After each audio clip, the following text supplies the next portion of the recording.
ناظرین، میں ہوں آپ کی ہوسٹ عشاء رحمان اور آپ مجھے دیکھ رہے ہیں FM4 KTV کے پروگرام ناز برداری میں، جو پاکستان کا سب سے معتبر حالات حاضرہ کا پروگرام ہے۔ ویورز، اس پروگرام میں ہمیشہ کی طرح میرے سوالات کے جوابات دینے کے لیے، ان پر اپنا بلک تجزیہ کرنے کے لیے میرے ساتھ اسٹوڈیو میں موجود ہے ہمارے ملک کے ممتاز دانشور سینئر کالم نگار تجزیہ کار ادریس ناز صاحب۔ السلام علیکم سر۔ وعلیکم السلام۔ کیسے ہیں آپ سر؟ اللہ کا لاکھ شکر۔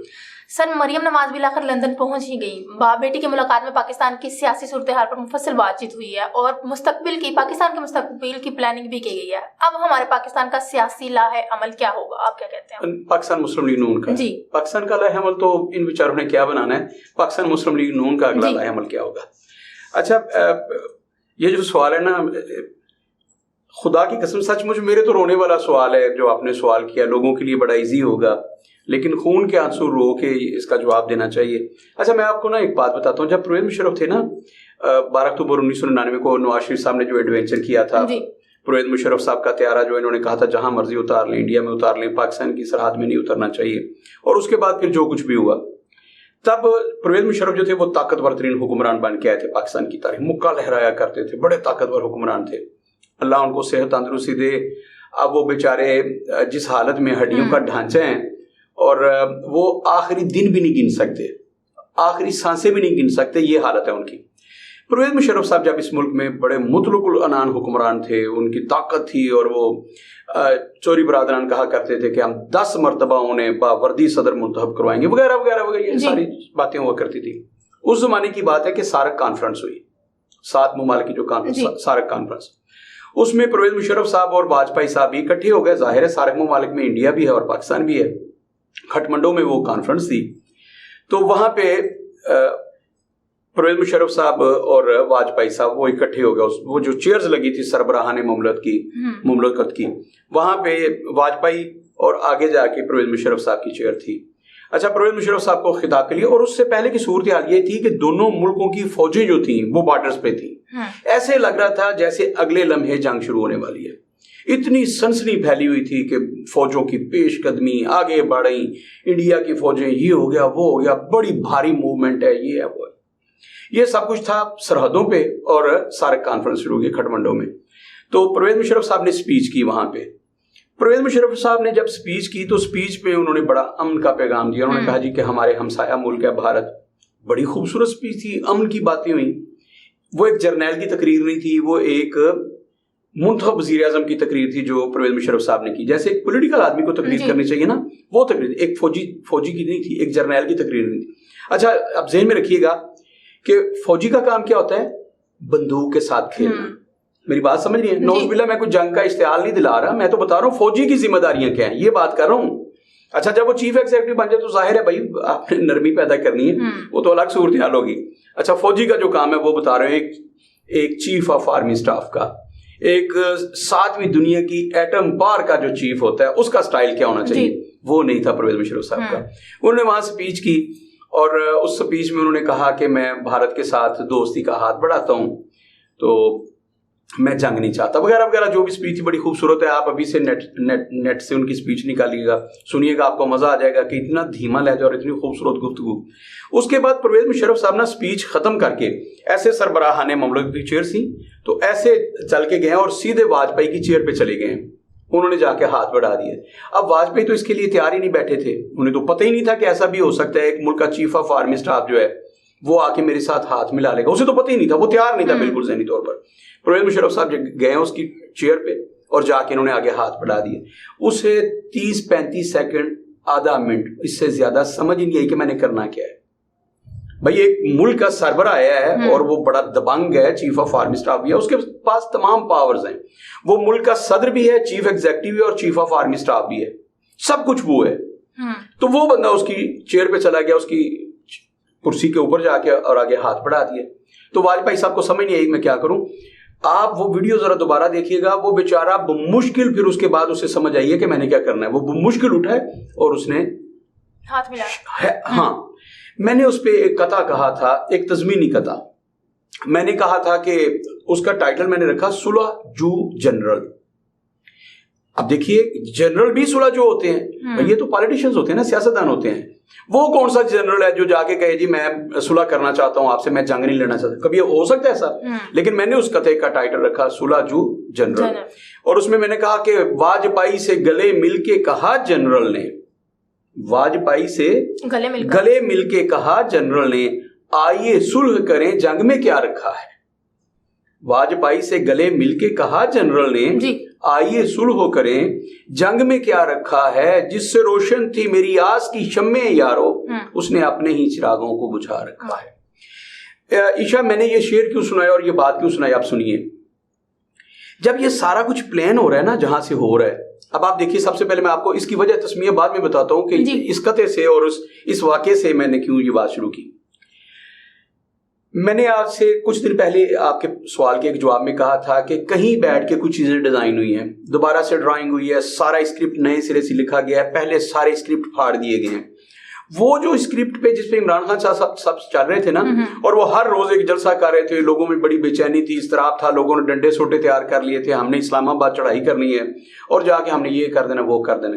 تو عمران خان صاحب کا وہ ڈنگ نکالے, جیسے وہ سپیرے نہیں اپنا پالتو سانپ جو ہوتا ہے جس سے انہوں نے مداری کرنی ہوتی ہے, یہ لفظ آپ یاد رکھنے ہیں. کس کی بات کر رہا ہوں؟ وہ سپیرا جو سانپ کے ذریعے مداری کرتا ہے, وہ سانپ کا ڈنگ نکال لیتا ہے, اس کا زہر نکال لیتا ہے. تو عمران خان صاحب جو بہت خطرناک اژدہے بنے ہوئے تھے, ان کے انہوں نے دانت نکالے, ان کا زہر نکالا. اب مداری کر کے ہاتھ میں ہے, ان کی صرف مداری دکھایا کرے گا, وہ سانپ کی مداری. اب عمران خان صاحب وہ رہ گئے. اچھا, مریم نواز شریف آپ نے پوچھا کہ وہ تو لندن پہنچ گئی ہیں. مریم نواز شریف کے بارے میں ان کی پوری ٹیم کہا کرتی تھی عمران خان صاحب کی کہ انہوں نے ملک کو لوٹا ہے, ہم یہ کر دیں گے, ہم وہ کر دیں گے. عمران خان صاحب بھی وہی ہیں, وہی اسمبلی ہیں جن سے عمران خان صاحب جن پہ تھو کر کے باہر نکلے تھے. اور پھر جنہوں نے اسکرپٹ لکھا انہوں نے بڑے خوبصورت اسکرپٹ لکھا ہے. پہلے اسکرپٹ انہوں نے پھاڑ دی ہیں, اس میں لکھا ہے, میں نے آپ کو بتایا تھا کہ ہمارے بچپن میں ایک کہانی ہوتی تھی نا, 1 روپے کا رسالہ ملتا تھا, اس میں شہزادی جن اور شہزادہ ہوتا تھا, اس میں ایک مثلث بنی ہوتی تھی روایتی, جو ٹرائگنومیٹری ہوتی تھی, عشق کی روایتی مثلث. اس میں ہوتا تھا ایک شہزادہ ہے, ایک شہزادیہ اور ایک دیو ہے, ایک دیو ہے, ایک جن ہے. شہزادی جو تھی وہ کنگھی کر رہی ہے اپنے بائیں پہلو میں, اپنے بائیں باغ میں, اور بائیں باغ میں جب وہ وہاں بیٹھ کے کنگھی کر رہی ہے, اوپر سے جن گزرا, اس نے شہزادی کو دیکھ لیا, عاشق ہو گیا, لے کے چلا گیا, وغیرہ وغیرہ وغیرہ. وہ ساری کہانی ہوتی تھی. پھر وہ شہزادہ اسے لے کے آتا, بچا کے لاتا تھا, اور اینڈ کا جو جملہ ہوتا تھا نا وہ ساری کہانیوں کا کامن ہوتا تھا. وہ ہوتا تھا پھر سب ہنسی خوشی رہنے لگی. یہ جملہ ہوتا تھا نا, یہ کامن جملہ تھا ان ساری کہانیوں کا. اس میں یہی ہوتا تھا کہ وہ سب پھر ہنسی خوشی رہنے لگے. اب پاکستان میں نے اس روز کہا تھا, میں نے کہا تھا عائشہ اب جو جس نے اسکرپٹ لینا اس نے وہ جن والی کہانیاں ضرور پڑھی ہیں. اس نے کہانی کے اینڈ پہ لکھ دی ہے کہ سب ہنسی خوشی رہنے لگے. اب سب کے مقدمات ختم ہونے والے ہیں. آپ دیکھیے مونس صلاحی صاحب جو ہے انہیں ریلیف مل گیا الحمدللہ, تو کاف لیگ جو ہے وہ بڑی پرسکون ہے. اچھا, نون لیگ کو ریلیف مل گیا, ان کے اسحاق ڈار صاحب آ گئے, مریم بی بی جو ہے انہیں پاسپورٹ مل گیا, وہ ان کا مقدمہ جو تھا وہ ختم کر دیا گیا, وہ لندن اپنے بابا کے پاس چلی گئی. بڑی خوشی کی بات ہے نا, مجھے تو خوش ہونا چاہیے, ایک بچڑی ہوئی بیٹی اپنے باپ سے ملی ہے, باپ کی آنکھوں کی ٹھنڈک اور پاکستان کا فیوچر. اچھا وہ ملی ہے, کتنی خوشی کی بات ہے. اب رہ گئے صرف ایک عمران خان صاحب. عمران خان صاحب کے جتنے بھی قریبی لوگ تھے ان سب کو ریلیف مل چکا ہے. ایک جہانگیر ترین ہیں جو عمران خان صاحب کے قریبی نہیں ہیں, ان کو بھی اگلے آنے والے چند دنوں میں ریلیف ملنے والا ہے. کہانی کے جتنے بھی کردار تھے, وہ جو جملہ ہے کہ سب ہنسی خوشی رہنے لگے, وہ سچویشن پر ہم پہنچ رہے ہیں بڑی تیزی کے ساتھ. یہی ملک, یہی عدالتیں, یہی چیف جسٹس آف پاکستان اور یہی ہمارے چیف آف آرمی اسٹاف, یہی سارے لوگ, بڑی مزے کی بات, عوام بھی وہی ہیں اور خزانہ بھی وہی ہے جو خالی ہو چکا ہے. وہی الزامات ہیں. آپ کو یاد ہے کہ بی بی بینظیر بھٹو کے زمانے میں یہ ہوتا تھا کہ فلاں چور ہے, فلاں کھا گیا, فلاں کھا گیا. شیر رشید صاحب کی تقریریں بڑی مزیدار ہوا کریں گی آنے والے دنوں میں. پہلے بھی ہم ان کو, میں تو انہیں ایک مسخرے کے طور پر لیتا ہوں, ایک مزاحیہ کریکٹر ہیں فلم میں, جس نے صرف اور صرف بھانڈ اور مراسی والی باتیں کرنی ہوتی ہیں کہ فلاں کو ایسے کر دینا, فلاں کو ایسے کر دینا. اب دیکھیے اب یہ ہونے والا ہے, 36 دن بعد یہ ہو جائے گا, 4 دن بعد ہو جائے گا, منگل بڑا مشکل ہے, اکتوبر بڑا مشکل ہے. مجھے یہ بتائیے گا, یہ جتنی بھی بکواس ہوا کرتی تھی ٹیلی ویژنز پہ بیٹھ کے, بھائی آپ نے تو پتہ نہیں کیا کیا کہا تھا. ان کے سپیچز اگر آپ سنیں گے نا تو آپ ہکی بکی رہیں گی. انہوں نے مریم بی بی کے بارے میں کیا تھا, نواز شریف کے بارے میں کیا کہا تھا, اسحاق ڈار کے بارے میں کیا کیا کہا تھا. اسحاق ڈار صاحب جناب ملک میں واپس آ گئے ہیں اور وہ وزیر خزانہ ہیں, ٹھیک ہے. بی بی مریم جو ہے وہ لندن پلاننگ کرنے کے لیے چلی گئی ہیں, باپ سے یہ پرمیشن لینے گئی ہیں کہ کیا عام انتخابات میں اگر آپ کو نہیں آنے دیتے اور آپ کی صحت اجازت نہیں دیتے تو کیا عام انتخابات میں ریپلیس کروں مسلم لیگ نون کو, آپ کو ریپلیس کروں, مسلم قیادت کروں میں, اور کیا مجھے بی بی بینظیر بنانے کی اجازت دیتے ہیں اگلی محترمہ بینظیر بھٹو. مجھے تو کلین چٹ مل گئی ہے, اسکرپٹ میں یہ لکھا گیا ہے کہ جاتی عمرہ کی رانی جو ہیں وہ پورے پاکستان کی ملکہ بن سکتی ہیں. تو کیا مجھے اب تو ابھی وہ رانی ہے نا بھائی, باپ زندہ ہے ابھی تو وہ خاتون اول نہیں بن سکتی. تو اگر باپ کہہ دے کہ آپ مسلم لیگ نون کی سربراہ, اب تو کوئی ایشو نہیں ہے نا, انہیں نائب صدر سے صدر بنایا جا سکتا ہے بھائی, کلین چٹ مل گئی. تو ابا سے پوچھیں گی کہ ابا اب میں ہنسی خوشی رہنے لگ گئی ہوں پاکستان میں, میرے میاں پہ بھی کوئی کلیم نہیں ہے, ان پہ جو 1 سال کی انہیں سزا ہوئی تھی وہ بھی کل عدم قرار پائی ہے. تو ابا حضور اب پھر مجھے بتائیے کہ میں جاتی عمرہ کی شہزادی کی بجائے ملک کی رانی بن سکتی ہوں. تو ابا اجازت دے دے اگر, اور وہ کہیں کہ بیٹا جا سمرن جا کے اپنی زندگی جی, تو پھر وہ یہاں آئیں گی پاکستان میں اور یہاں استقبال ہوگا جیسے 85 میں محترمہ بینظیر بھٹو کا استقبال ہوا تھا. اور اس کے بعد اچھا اب اس میں بڑا دلچسپ جو صورتحال ہے نا وہ مسلم لیگیوں کی ہے. کیا وہ تیار ہیں اس دن کے لیے جب اب محترمہ مریم نواز شریف صاحبہ, اور میں نے محترمہ بینظیر کے وزن پہ لگایا ہے, محترمہ بینظیر بھٹو کہتے ہیں نا ہم, تو محترمہ مریم نواز صفدر یا جو بھی ان کا نام ہے, جب وہ پاکستان آئیں گی تو کیا مسلم لیگی تیار ہے؟ ان کے پیروں کو کھلیاں تو نہیں پڑی ہوئی, وہ ڈھول کی تھاپ پہ ناچ سکتے ہیں, کوئی تھکا ہوا تو نہیں ہے.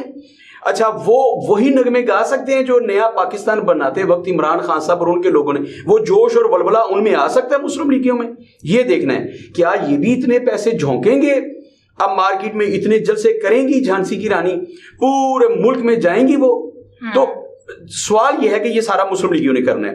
اب پی ٹی آئی کے لوگ کیا کریں گے, عمران خان صاحب انہیں کیا کہیں گے کہ میں نے ملک کے وسیع تر مفاد میں, یہ ایک جملہ ہوتا تھا کہ ملک کے وسیع تر مفاد میں میں نے بھی گھنگرو پہن لی ہے, پگ گھنگرو باندھ میرا ناچے گی. اب وہ بھی تیرے عشق نچایا کر کے تھیا تھیا تھوڑا تھوڑا ناچیں گے, وہ بھی تھیا تھیا ناچیں گے. یہ جو سسٹم تھا جس پہ میں بہت عرصہ پہلے میں نے کہا تھا کہ جمہوریت ایسا غلیظ سسٹم ہے, یاد رکھیے گا جب تک عوام میں شعور بیدار نہیں ہو جاتا, جمہوریت دنیا کا بدترین سسٹم ہے جو پاکستان میں رائج ہے. لوگوں میں شعور نہیں ہے, انہیں پتہ ہی نہیں ہے کس نے اس ملک کو کتنی بے دردی سے لوٹا ہے, کس پر کیا الزامات ہیں. میں کسی ایک کی بات نہیں کر رہا کہ صرف مریم نواز نے لوٹا ہے, نواز شریف نے لوٹا ہے, اسحاق ڈار نے لوٹا ہے, میں سب کی بات کر رہا ہوں. باجی علیمہ سے لے کر جہانگیر ترین علیم خان سے لے کر بلاول بھٹو زرداری کے بابا آصف علی زرداری سے لے کر کاف لیگ کے مونس الہی سے لے کر ایم کیو ایم کے لوگوں سے لے کر میں سب کی بات کر رہا ہوں, کسی ایک کو نہیں. اے این پی کے لوگوں کی بات کر رہا ہوں, میں سب کی بات کر رہا ہوں, کسی ایک پولیٹیکل پارٹی کی بات نہیں کر رہا. صرف یہ پوچھنا تھا کہ اب عمران خان صاحب کا جو ڈنگ نکال دیا گیا, جو میرے پاس انفارمیشن ہے, کیا وہ بیبے بچے کی طرح مداری جو ہے جیسے چاہے گا مداری لگایا کرے گا؟ یہ صرف ایک ڈراوے کا سانپ رہ گیا عمران خان. تو یہ جو چیزیں ہیں, جب آپ نے سوال کیا کہ مریم نواز شریف صاحب لندن میں پہنچ گئی ہیں, آئندہ کا ان کا لاہ عمل کیا ہوگا؟ ان کے لاہ عمل کو تو آپ چھوڑیے, ان کی جو سیاست ہے اس کو تو آپ چھوڑیے. وہ تو میں نے آپ کو عرض کیا کہ اب جو مریم ہے وہ بڑا کھل کے کھیلے گی. جب واپس آئیں گے نا آپ دیکھیے گا ان کے بھی پورے ملک میں جلسے ہوں گے, عمران خان سے بڑے جلسے ہوں گے. یہ میری بات لکھ لیجئے, مسلم لیگ نون کو ایک نئی طاقت کے ساتھ, اب نئی انسٹالیشن کے ساتھ اسے بھیجا جا رہا ہے. تو یہ تو سب کچھ ہوگا. افسوس اس بات پہ ہے کہ 22 کروڑ گگو گھوڑے کہاں کھڑے ہیں, میرا پاکستان کہاں کھڑا ہے. آئی ایم ایف کے جو ہم نے 50,000 روپے دینے, 50,000 ارب روپے دینے, ہم 50,000 ارب روپے, وہ کس نے دینے ہیں؟ ان کے بارے میں کیا پلاننگ ہے؟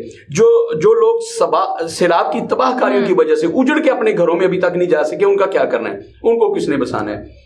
اب جب فصلیں نہیں ہوں گی, جو مہنگائی آئے گی, بجلی نہیں ہے, گیس تو ختم ہو گئی ہے. آپ کوئی ایک بندہ پاکستان کا, میں چاہوں گا کہ آج کے پروگرام کے بعد جب یہ اپلوڈ ہوتا ہے تو اس کے نیچے کمنٹ کرے کہ میری گیس آ رہی ہے. کوئی ایک بندہ مجھے بتائے کہ میرے گھر میں گیس آ رہی ہے, بغیر کمپریسر کے وہ جو چلاتے ہیں یا کسی بھی جو استعمال کرتے ہیں چیزیں, اس کے بغیر جس کے گھر میں گیس آ رہی ہے. مسلم لیگی مجھے بتائیں کہ ہمارے گھر میں گیس آ رہی ہے, میاں صاحب نے ہمارے گھروں میں تو چولہے جلانے کا بندوبست کر دیا ہے. وہ مجھے بتائے جس کو خالص آٹا مل رہا ہے. اور اس روز میں نے کہا تھا نا کہ چھان برا ملا آٹا مارکیٹ میں ہے, اس میں انہوں نے شامل کر دیا, وہ روٹی کے ٹکڑے نہیں بچتے, ان کو پیس کے شامل کر رہے ہیں. وہ روٹی کھانے کے قابل نہیں ہے, لوگ بیمار پڑ رہے ہیں. دودھ نہیں ہے اس ملک میں, خالص دودھ نہیں مل رہا. تو یہ ساری چیزیں اور ان کی بے پناہ قیمتیں ہونے کے باوجود ہمیں خالص چیزیں نہیں ملی. تو جس مسلم لیگی کو یہ ساری چیزیں خالص مل رہی ہیں, آج اس نے کمنٹ میں بتانا ہے کہ میرے گھر میں یہ ساری چیزیں موجود ہیں. عشاء ظلم کی بات یہ ہے کہ لوگ سو رہے ہیں. آپ نے سویا ہوا محل کی کہانی پڑھی تھی؟ سویا ہوا محل وہ ہمارے بچپن میں سلیبس میں ہوتی تھی کہ ایک بڑھیا جو آئی تھی شہزادی کو ایک اس نے کانٹا چبو دیا تھا, ایک سوئی چبو دی تھی, اس نے چھو منتر کر دیا تھا اور اس کے بعد سارا محل سو گیا تھا. اور پھر وہ جب شہزایا اس میں بھی ایک شہزادہ آیا تھا جس نے وہ سوئی نکالی تھی اور سارا محل جاگ اٹھا تھا. تو یہاں جو کبھی کچھ دیو یا کچھ چڑیل آئی تھی جس نے پورے پاکستان کے 22 کروڑ گھگو گھوڑوں کو سلا دیا تھا, اب کون شہزادہ آئے گا یا کون سی شہزادی آئے گی جو آ کے وہ پن وہ سوئی نکالے گی, وہ کانٹا نکالے گی اور ہم خواب غفلت سے جاگ جائیں گے اور اس کے بعد پھر ہمیں پتا چلے گا کہ ہمارے ساتھ کون سا ہاتھ ہوا ہے, کس نے ہاتھ کیا ہمارے. عشاء مریم نواز کی سزائیں ختم ہوئی ہیں, بہت خوشی کی بات ہے. اسحاق ڈار صاحب کی بھی ختم ہو جائے مجھے بڑی خوشی ہوگی, لیکن وہ پاکستان کا وہ بندہ جس نے بیچارے نے 400 روپے کی بجلی چوری کی تھی, وہ بندہ جس نے ایک مرغی چوری کی تھی, اس کی سزا جب ختم ہوگی تو پھر خوشی ہونی چاہیے نا. بالکل بڑی خوشی کی بات ہے کہ عدالتیں انصاف دے رہی ہیں, رات کے 12 بجے کھل جاتی ہیں.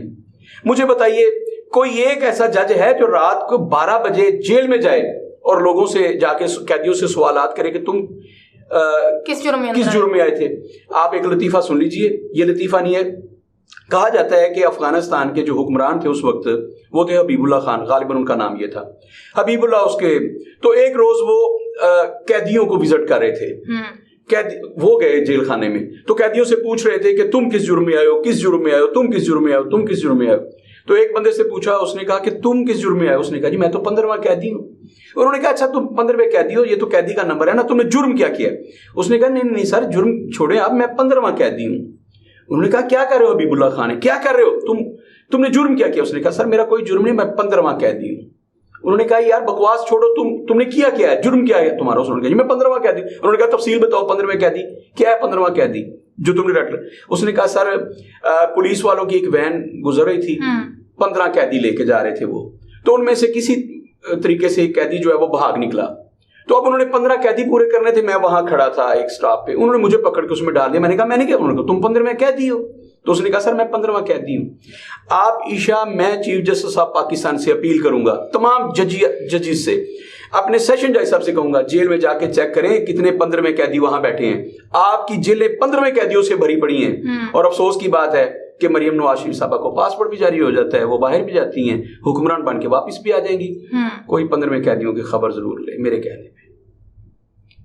جی ناظرین, آپ نے ہمارے سینئر تجزیہ کار کی گفتگو سنی, امید ہے آپ کو آپ کے بہت سے سوالات کے جوابات مل گئے ہوں گے. اسی کے ساتھ اپنی میزبانی شاہ رحمان کو اجازت دیجیے. اللہ حافظ.